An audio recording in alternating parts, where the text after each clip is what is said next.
¿A cuántos de ustedes les han realizado una o más endodoncias? ¿Y qué tal les ha ido? Porque vamos a abordar todos los detalles sobre la endodoncia con la doctora Erika López. Ella es especialista en endodoncia y microcirugía. Bienvenida, doctora, ¿cómo está? Muchas gracias, un gusto estar acá nuevamente en el canal del Orgullo Nicaragüense. Buenísimo. Así es. Y doctora, hablemos sobre cómo ha ido avanzando la tecnología en cuanto a los procedimientos, porque estaba leyendo de que antes se sacaba el nervio, el famosito nervio, con los resortes del reloj. Realmente hemos venido evolucionando un montón, Bastante. O sea, 100 años pasa mucho, pasa de todo. Sí. Hoy en día tenemos la endodoncia, se hace por métodos mecanizados, tenemos limas manuales que nunca se descartan porque siempre las utilizamos, ¿verdad? Limas manuales con ayuda de limas rotatorias. Esto nos ayuda a nosotros a poder hacer los procedimientos en un menor tiempo y de una forma relativamente más predecible. Ok, perfecto. Ahora, ¿todo dentista puede hacer una endodoncia o tienen que tener una especialidad? Bueno, como la tiene usted, ¿verdad? Es una excelente pregunta porque, recordemos que los dientes, tenemos 32 dientes, de los cuales 4 son cordales, ya nos quedan 28, ¿verdad? Tenemos el grupo incisivo, los grupos caninos, los grupos premolares y los grupos molares. Hablando de canino a canino, cada dientecito tiene un conducto, a veces hay 2, pero son variaciones muy raras. Sí. Ya esta variación rara ya iría a un especialista porque no es un caso común.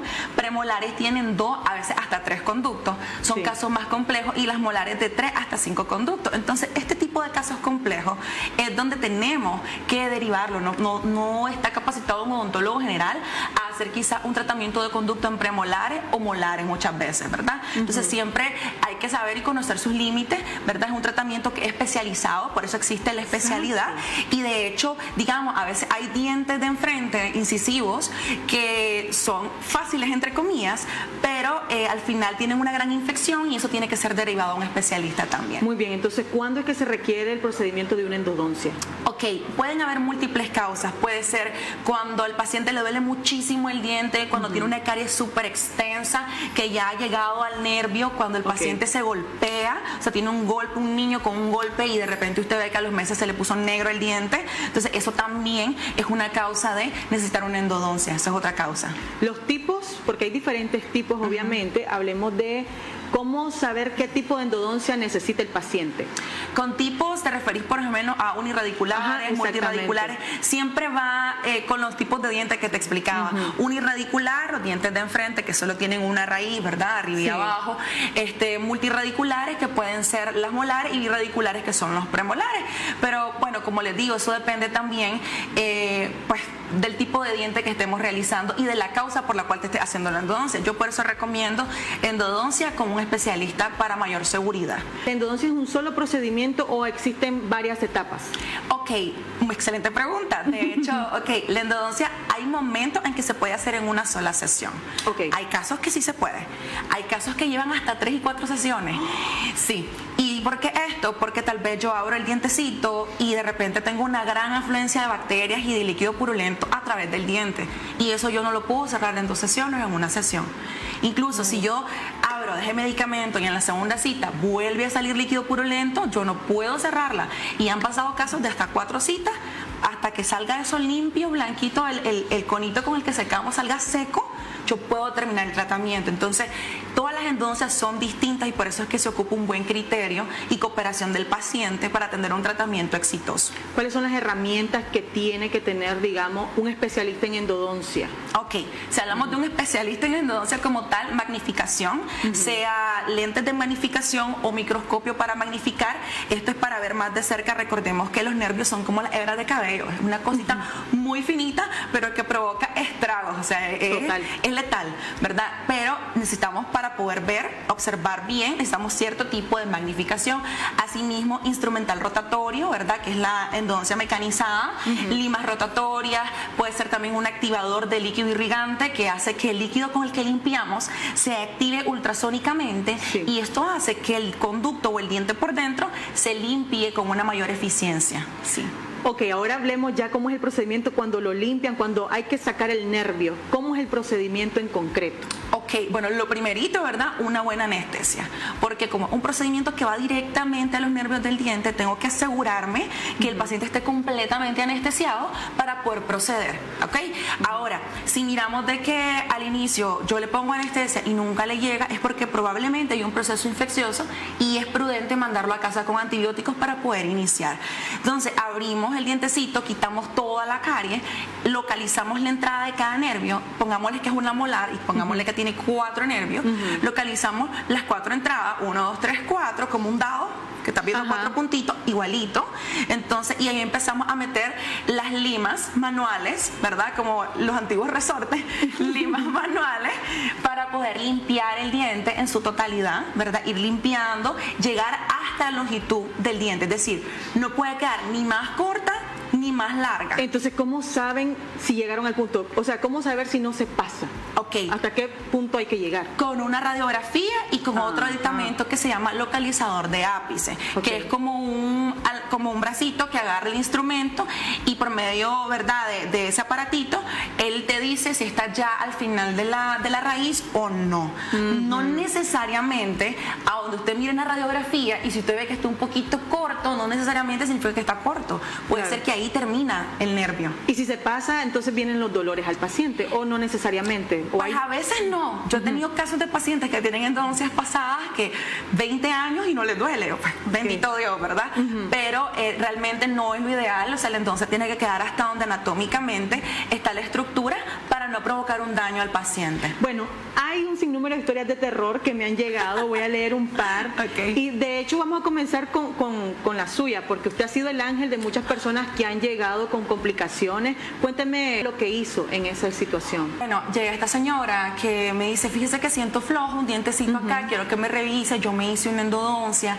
Entonces, ok, está bien, la vamos a revisar. Lo primero es hacer una radiografía, ¿verdad? Sí, por que supuesto. Hoy en día las radiografías son digitales, periapicales. Eso es importante también porque a veces el pacientito quiere que uno le entregue una radiografía física y hoy en día pues lo digital está como que a la orden del día y tenemos una mayor definición. O sea, muy importante que la radiografía periapical digital tiene una mejor calidad en relación a la radiografía análoga, que es la que estamos acostumbradas, que nos dan el papelito, ¿verdad? Sí.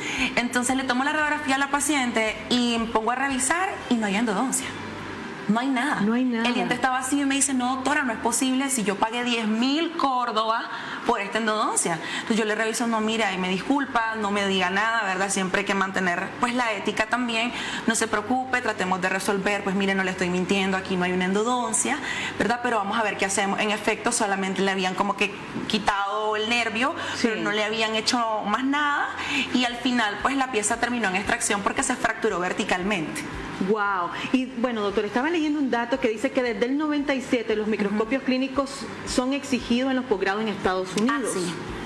Sí, eso sí. De hecho, acá te cuento de que las especialidades, gracias a Dios, acá en los últimos años ya todas las especialidades cuentan con microscopio endodóntico, dígase la UAM, dígase la única.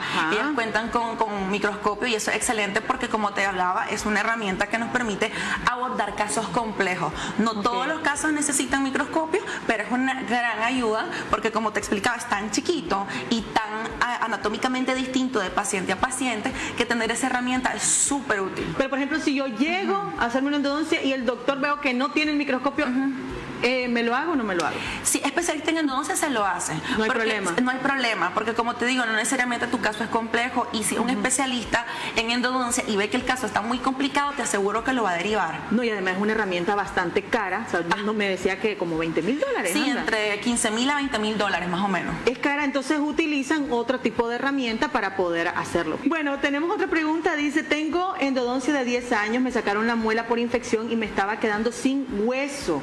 Entonces, ¿qué pasa si desea ponerse un implante, por ejemplo?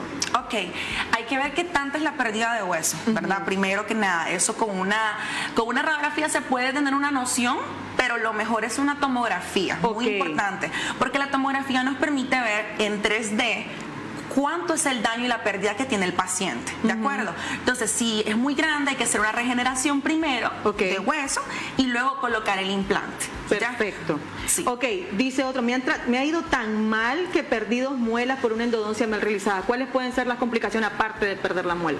Ok, Ok, hay que ver qué fue lo que pasó primero con la endodoncia, porque como te explicaba antes, a veces nosotros le decimos al paciente, vea, necesita usted hacerse una corona o hacerse una incrustación, y no es porque nosotros queramos molestar, ¿verdad? Claro. Sino que recordemos que cuando un diente llega a endodoncia es porque ya hay una caries extensa, ya el diente está comprometido, entonces necesitamos a fuerza, ¿verdad?, hacer un procedimiento para recubrir ese diente para que no se fracture. Entonces, muy probablemente hay que ver qué pasó. Si el odontólogo te indica una incrustación o una corona, hay que buscar hacérsela y que quede bien sellada, que quede selladita, ¿verdad? Pudo haber sucedido de que se fracturó o que a lo mejor el tratamiento no quedó bien como tal, no hubo una correcta desinfección, que es lo que te decía. La desinfección en endodoncia lo es todo. O sea, te puede quedar linda y vos miras la radiografía y te se ve preciosa, pero si no limpiaron bien, es como cuando estás arreglando el cuarto, metes la basura abajo de la cama y todo se ve limpio. Es igualito. Igualito. Tenemos una pregunta en Facebook. A mí me duele un diente porque se me había quedado, o sea, le quedó la mitad del diente, parece. Entonces, y me lo rellenaron. O sea, parece que le rellenaron el diente. Y sin endodoncia. Parece.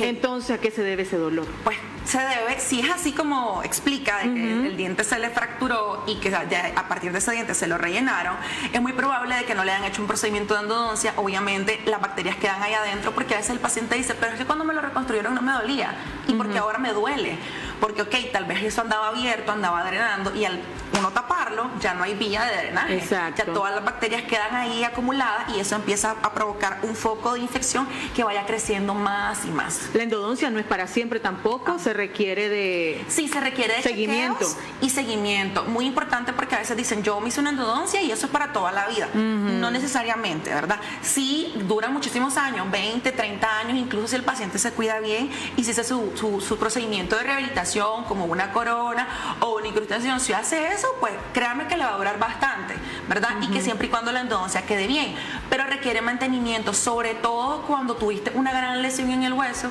Es necesario que te estés haciendo radiografías periódicas, ya sea cada 3 o 6 meses o una vez anual, ¿verdad? Eso depende de las indicaciones de tu endodoncista.